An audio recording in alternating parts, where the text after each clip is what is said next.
There's a moment happening right now that will never happen again. Not poetically, literally. This exact day, this hour, the thoughts in your head, the people around you, that combination will never line up again. And the reason you keep missing your best moments isn't bad luck.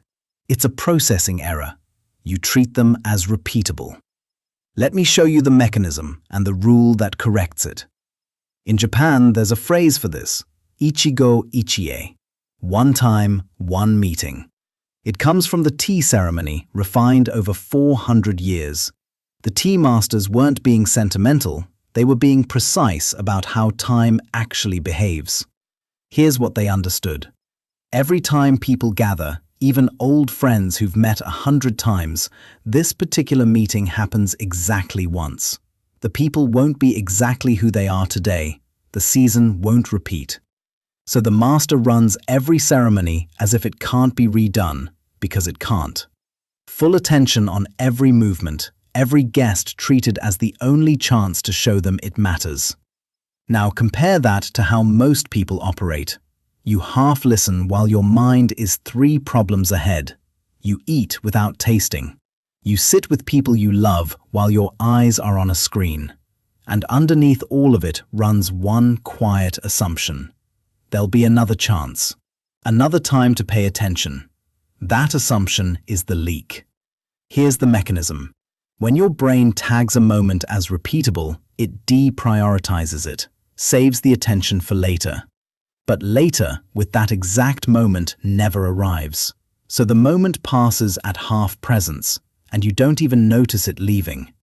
That's how the best ones slip by. Not because they're rare, but because you discounted them in real time. The person who lives by ichigoichie has flipped that default. When they sit with a friend, they're fully there. This specific meeting won't run twice. When they eat, they taste it. When they walk a street they've walked 1,000 times, they notice the light, the faces, because this morning's version is a one-off. And here's the part people get backwards. This sounds exhausting, like you have to treat every tiny moment as monumental. It's the opposite. When you stop assuming moments repeat, you stop bleeding energy into regret about the past and anxiety about the future. There's nothing to save attention for. You just meet what's in front of you. Less effort, not more. The same rule changes how you treat people, and this is where it gets practical. Once you accept that each encounter is unrepeatable, you stop rationing your kindness for special occasions.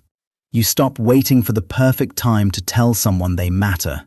You stop assuming you'll get another shot to fix things. Think about how regret actually forms.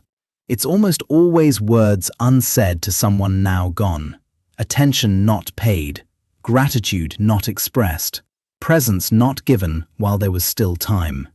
Ichigoichie is the safeguard, not by making you anxious, but by reminding you to honor the meeting while it's still happening, while you can still act on it. The samurai took this seriously because they couldn't assume tomorrow would come. But notice, that awareness didn't make them fearful, it made them sharper, more deliberate about where their limited time went. The deadline didn't drain the day, it forced focus into it. You don't need to be a samurai or a tea master to use this. You need one habit. Remind yourself, as often as you can remember, that this is your one and only shot at this exact moment. The conversation you're in right now is the only time it will ever exist. The people with you today are here for a window you can't measure in advance. So here's how to put it to work, starting now. When someone's talking to you, put the phone down and treat it as the only version of that conversation, because it is. When you do something ordinary, register one detail of it instead of running on autopilot. And when you think of something kind to say it today, not at the imaginary perfect moment that keeps not arriving. Do that and something shifts.